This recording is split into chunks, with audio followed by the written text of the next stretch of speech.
Selamat datang saudara-saudari. Hari ini kita mau mendengar Lukas babak 20. Pertanyaan. Pertanyaan tentang hak Yesus. Pada suatu hari, Yesus mengajar dan menyampaikan berita baik di dalam rumah Tuhan. Para ketua imam, guru Taurat dan pemimpin masyarakat Yahudi datang dan berkata kepada Yesus, "Beritahulah kami dengan hak siapa kamu melakukan perkara-perkara ini. Siapakah yang memberikan hak kepada kamu untuk melakukannya?" Yesus menjawab, "Aku juga ingin bertanya kepada kamu. Katakanlah, dengan hak siapakah Yohanes membaptis orang? Dengan hak Allah atau hak manusia?" Mereka mula membincangkan soalan itu. Apakah yang akan kita katakan? Jika kita menjawab dengan hak Allah, dia akan berkata, "Mengapa kamu tidak percaya kepada Yohanes?" Tetapi, jika kita berkata dengan hak manusia, semua orang akan merejam kita kerana mereka percaya bahawa Yohanes seorang nabi. Lalu mereka menjawab, "Kami tidak tahu." Yesus berkata kepada mereka, "Jika demikian, aku pun tidak mahu memberitahu kamu dengan hak siapa aku melakukan perkara-perkara ini." Perumpamaan tentang penyewa ladang anggur. Yesus menceritakan perumpamaan ini kepada orang ramai. Ada seorang yang menanami ladang anggur, lalu menyewakannya kepada beberapa orang. Setelah itu, dia pergi ke negeri lain dan tinggal lama di situ. Apabila tiba masanya untuk mengumpulkan buah anggur, pemilik ladang itu mengutus hambanya kepada penyewa-penyewa ladang itu untuk menerima hasil bahagiannya. Tetapi para penyewa ladang memukul hamba itu dan menyuruh dia pulang dengan tangan kosong. Pemilik ladang itu mengutus seorang lagi hambanya. Tetapi para penyewa ladang itu juga memukul hamba itu, mempermalukan dia, lalu menyuruh dia pulang dengan tangan kosong. Kemudian pemilik ladang itu mengutus hamba ketiga. Penyewa-penyewa ladang itu juga mencederakan hamba itu dan membuang dia keluar ladang itu. Pemilik ladang itu berkata, "Apakah yang harus aku lakukan? Aku akan mengutus anak aku yang aku kasihi. Tentu mereka akan menghormati dia." Tetapi apabila para penyewa ladang itu nampak dia, mereka bercakap sesama sendiri, "Ini anak pemilik ladang. Mari kita bunuh dia supaya kita dapat hartanya." Oleh itu, mereka membuang dia keluar ladang lalu membunuh dia. Lalu Yesus bertanya, "Apakah yang akan dilakukan oleh pemilik ladang itu terhadap para penyewa ladang anggur itu?"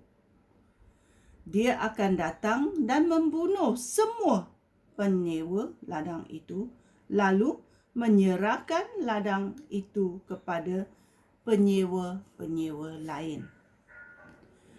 Apabila orang di situ mendengar hal itu, mereka berkata, "Janganlah perkara ini berlaku." Yesus memandang mereka lalu bertanya, "Jika demikian, apakah makna ayat Alkitab ini? Batu yang dibuang oleh pembina bangunan telah menjadi batu yang paling utama. Semua orang yang jatuh pada batu itu akan hancur. Dan sesiapa yang ditimpa batu itu akan tergilas menjadi debu." Pertanyaan tentang pembayaran cukai. Ayat 19. Semua guru Taurat dan ketua imam di situ cuba memerangkap Yesus pada saat itu juga, kerana mereka tahu bahawa perumpamaan itu dituju kepada mereka. Tetapi mereka takut akan orang ramai. Oleh itu mereka menunggu peluang yang baik. Mereka menyuap beberapa orang supaya berpura-pura dan mengutus mereka untuk memerangkap Yesus dengan pertanyaan. Dengan demikian, mereka dapat menyerahkan Yesus kepada kekuasaan governor. Lalu beberapa orang itu berkata kepada Yesus, "Guru, kami tahu bahawa apa yang guru katakan dan ajarkan itu benar. Kami tahu bahawa guru tidak memandang kedudukan orang, tetapi guru mengajar kehendak Allah bagi manusia dengan terus terang. Katakanlah menurut Taurat, bolehkah kita membayar cukai kepada Kaisar Roma?" Yesus mengetahui muslihat mereka. Dia berkata, "Tunjukkan sekeping mata wang kepadaku. Gambar dan nama siapakah ini?" Kaisar menjawab mereka. Oleh itu, Yesus berkata, "Baiklah, jika demikian, berikan apa yang menjadikan milik Kaisar kepada Kaisar, dan berikan apa yang menjadi milik Allah kepada Allah."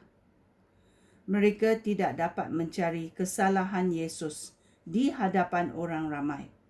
Mereka diam sahaja kerana hairan mendengar jawapan Yesus.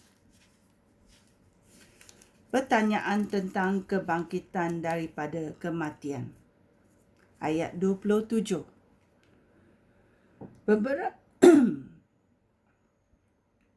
Beberapa orang Saduki datang kepada Yesus.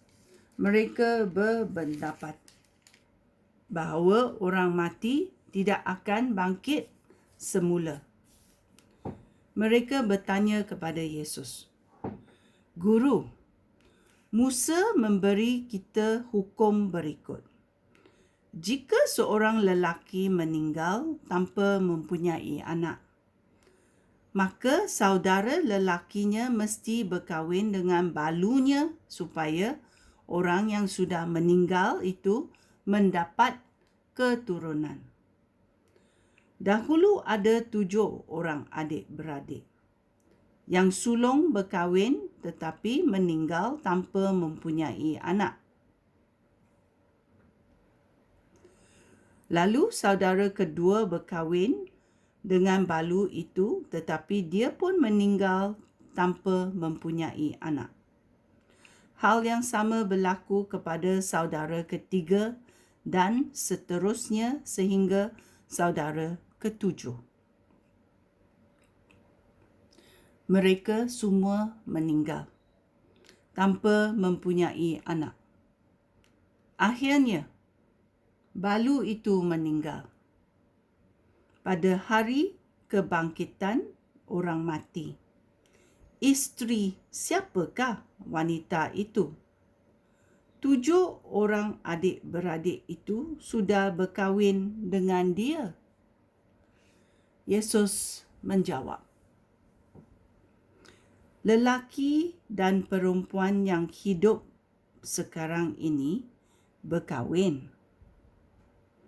Tetapi lelaki dan perempuan yang layak dibangkitkan daripada kematian dan hidup pada zaman yang akan datang tidak berkahwin. Mereka akan menjadi seperti malaikat. Mereka tidak mati lagi. Mereka menjadi anak-anak Allah kerana mereka sudah dibangkitkan daripada kematian. Musa menjelaskan bahawa orang mati akan dibangkitkan. Tulisannya tentang berluka yang bernyala menyatakan Tuhan sebagai Allah yang disembah oleh Abraham, Ishak dan Yakub. Hal ini bererti bahawa Allah itu Allah orang hidup, bukan Allah orang mati.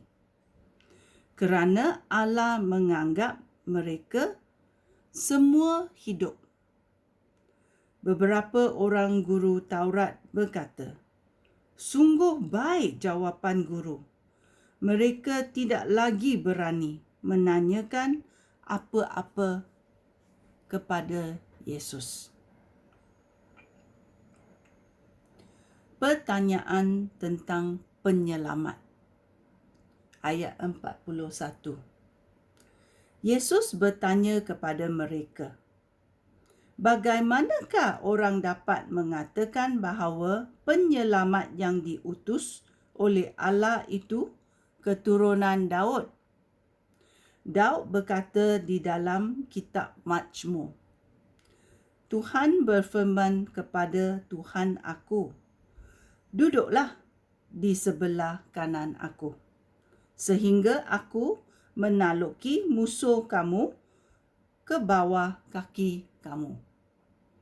Jika Daud memanggil dia Tuhan, bagaimana mungkin penyelamat yang diutus oleh Allah itu keturunan Daud?